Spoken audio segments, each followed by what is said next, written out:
May nangyari po sa amin kasi may business kami. Alam niyo po, syempre ako ang taga-follow up sa kliyente. Ganito ha. Ito totoo, itong patotoo po. Naranasan namin. Tumatawag ako sa kliyente, hello? May fund na po. Nakuha po ba namin ng project? Ang unang tawag ko sa araw na yon, sabi sa akin ng kliyente, I'm sorry ma'am, hindi ninyo nakuha ang project. Sa iba po nabigay na company. Okay? E di ako naman, ang style ko, kasi paper yan, i-ex ko na yan. Okay, hindi natin ako ang project. Next project, pa-follow up ulit ako sa telephone. Katabi ko ang telephone yan lagi. Pa-follow up ako, hello sir? Kumusta sir? This is from ganito na company. Magpapakilala ko. Sir, kumusta po sir? Nakuha po ba namin ng project? The same na araw ito sagot sa akin, I'm sorry ma'am. Sa iba po, hindi po kayo ang nakakuha ng project, ibang company. Pangalawa, pangatlong tawag ulit, tinawagan ko po. Tawag ulit ako. Ring ring, tawag na pangatlo. Sabi ko, hello. Okay, babae nakasagot, hello ma'am. Ma'am, hello ma'am, this is from ganito. Ma'am, nakuha po ba ng company namin ang project? Alam mo, sagot sa akin, I'm sorry ma'am, iba po ang nakakuha, hindi kayo. Wala. Lahat ng pinasa namin, wala kami na panalunan. Ito na, pang-apat. Tumawag po ulit ako, another client na naman. Hello sir. Sir, dating client na namin, sir, kumusta po sir? This is from ganito. Sir, kumusta po yung project na pinasa namin sa inyo? Alam mo, sagot niya sa akin, ay ma'am, pasensya na, hindi po kayo ang nanalo. Sa iba po ang inaward. Alam mo ginawa ko? After apat or panglima, ganun pa rin. Alam mo ginawa ko? Tumigil ako sa pagpa-follow up. Binitawan ko ang ginagawa ko na papel, binuksan ko ang TV. Pagbukas ko ng TV, hulaan nyo kung anong kinanta ko. Hindi, seryoso. Binuksan ko ang TV. Can you imagine, ang naririnig ko, puro rejection. Puro talo. Hindi mo nakuha, hindi kayo, hindi yan para sa inyo. Alam mo kung anong ginawa ko? Pinatugtog ko. Alam mo kinakanta ko? Shout to the Lord, all the earth. Pangit ang boses ko ha. Sa totoo lang, aware ako na hindi kagandahan ang boses ko. Pero kahit na hindi kagandahan ang boses ko, I will praise my God. Tama?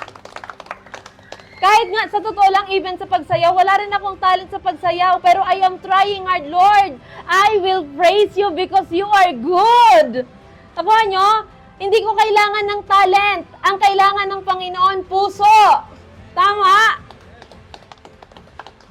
Alam niyo, sa totoo lang, kahit siguro si Lord makita na may 10 kang kotse, may 10 kang bahay, sasabihin ng Panginoon, wala akong pakialam kung 10 ang bahay mo, 10 ang kotse mo.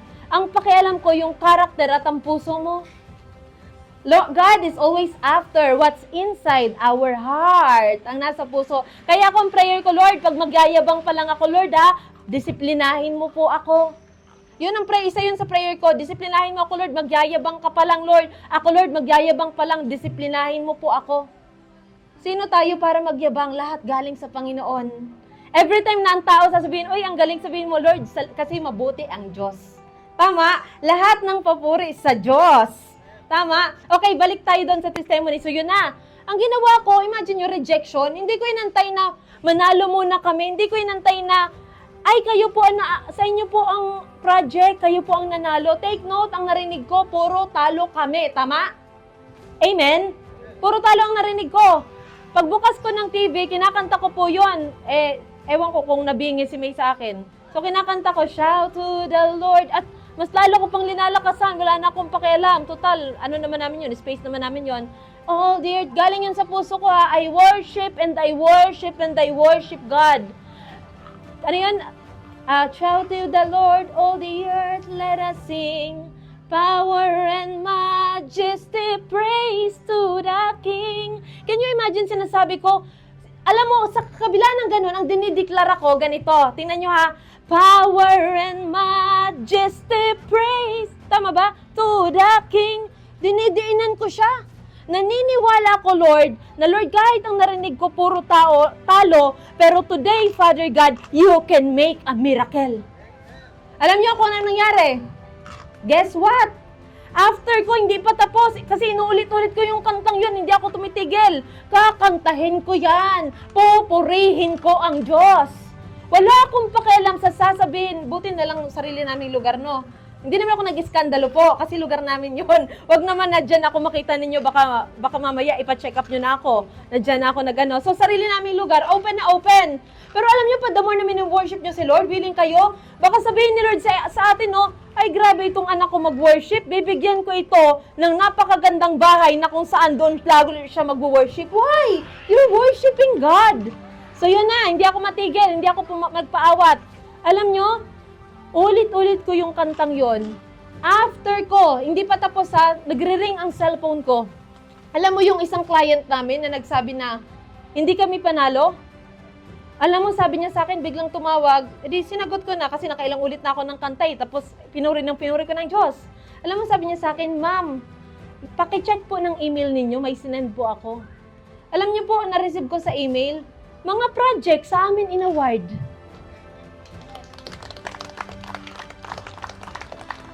You see, kahit nasabihin na, yan ka na lang, excuse me, may magagawang Diyos ko.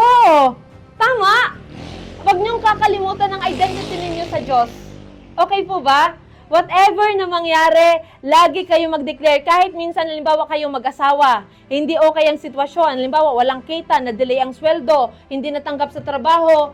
Alam mo, sasabihin ninyo sa asawa ninyo, imbis na lalabas ang salitang pangit sa bibig, laging ganito lang, huwag kang mag-alala, the Lord will provide. Laging ganon. Every time, kahit paulit-ulit ang nakikita, wala ngang sweldo, ito na lang ang pagka-shine natin ang Lucky Me or what. Kahit Lucky Me yan, nagsasalo-salo kayo, kayong pamilya, nagdadasal, ay, grabe dyan si Lord mag-move. Grabe dyan ang movement ni Lord. Kahit tuyo yan, nakikita ni Lord, tapos masaya kayong pamilya, you're praying together. Ito ha, kahit nasabihin mo hindi yan lechon, isang tuyo, kahit pagsalo-saluhan ng pamilya. When you pray, kayong mag-anak, Lord, sobrang salamat sa provision. Sobrang salamat, Panginoon, na Ikaw ang Diyos na hindi nagkukulang. Sobrang salamat, Panginoon, na hindi mo kami pinapabayaan, Father God. Lord, we praise you. Magugulat ka. Ang Panginoon na pinipraise mo sa kawalan, the Lord will provide you higit pa sa inaakala mo. Let me share this verse with you. 2 Corinthians, chapter 2, verse 14. Salamat sa Diyos dahil lagi siyang nasa unahan natin sa parada ng tagumpay. Ginagawa niya ito dahil tayo ay na kay Kristo. Saan man kami pumunta, ginagamit kami ng Diyos para ipakilala si Kristo sa mga tao. At itong ipinapalaganap namin ay parang halimuyak ng pabango. Can you imagine na ang Diyos nasa unahan natin, ang San Diyos, lagi tayong pinagtatanggol at ang buhay natin gagamitin ng Panginoon na buhay na patotoo kung gaano siya kabuti at gaano siya kadakila. Okay, bago ko po ito tapusin, may gusto po ako sabihin pa sa inyo. Alam niyo po ba na tayo, ang bawat buhay natin, kung si Lord lang naririnig natin ngayon, sa bawat isa po, maybe hindi natin ang iba sa atin. Minsan, ako nga dati sobrang likot ko kaya siguro hindi ko marinig dati ang Panginoon. Na si Lord pala, Hoy Bel, oo may pangarap ka, pero may mas pangarap ako sa'yo. Hoy Bel, may plano ka, pero mas maglaki ang plano ko sa'yo. At ngayon today, ganun din ang sinasabi sa inyo, kung tatawagin ng Panginoon, ano po sis yung pangalan niyo po? Violeta po. Violeta. Sasabihin sa'yo ni Lord, Violeta, alam ko may pangarap ka sa pamilya mo. Pero mas malaki, Violeta, ang pangarap ko sa'yo at sa pamilya mo. Can you imagine kung isa-isa?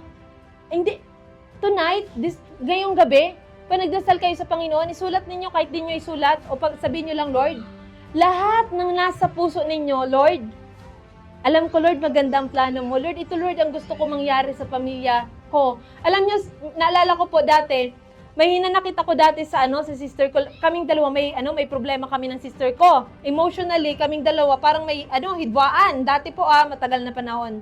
Nung nagsimula kami magpakapatawaran sa isa't isa, bago po kami nagkapatawaran pala, heartbroken ako, broken-hearted ako sa sister ko. Lagi ako parang, Lord, mahal na mahal ko kasi ang kapatid ko.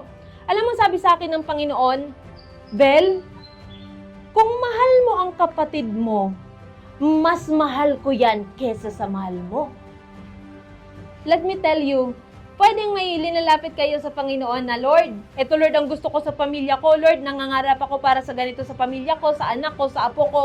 Pero sasabihin sa'yo ng Panginoon, anak, kung may pangarap ka sa anak mo, sa pamilya mo, how much more ako, na Diyos na may likha ng langit at Ama mo na nasa langit.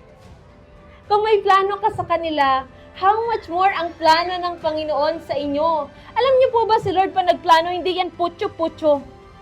Hindi yan yung kakarampot. Pag si Lord nag-bless, it's overflowing. Alam niyo ngayon na nagte-testify sa inyo, look at me. Hindi para magyabang whenever I testify. Can you imagine ang bata noon? Ako po ito ha, tinutukoy ko. Pero hindi para ipagmayabang ang sarili ko kasi nakakahiya na magyabang ka. Lahat ng meron tayo galing sa Diyos. Tama? Can you imagine na nagsasalita dito galing sa squatter? By the way, nakakain ako ng pagpaga 2 times ata. Hindi ko alam na pagpagpal ang tawag doon sa amin. Kasi squatter din kami, nagko-collecta kami ng Jollibee dati. Hindi ko alam na pagpagpal ang tawag doon. Pero enjoy naman ako. Masaya ako. Nasa condition pala ng heart at buhay pa rin naman ako. Hindi ako nagkasakit. Kahit nakakain ako ng pagpag. Kasi kinokolekta ng tita ko.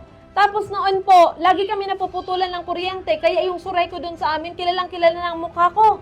Bata pa ako, kilalang-kilala ang mukha ko. Kasi every 2 months, puputulin nila. Dati po kasi hindi pa yung direct ata sa yung dinudugtong-dugtong.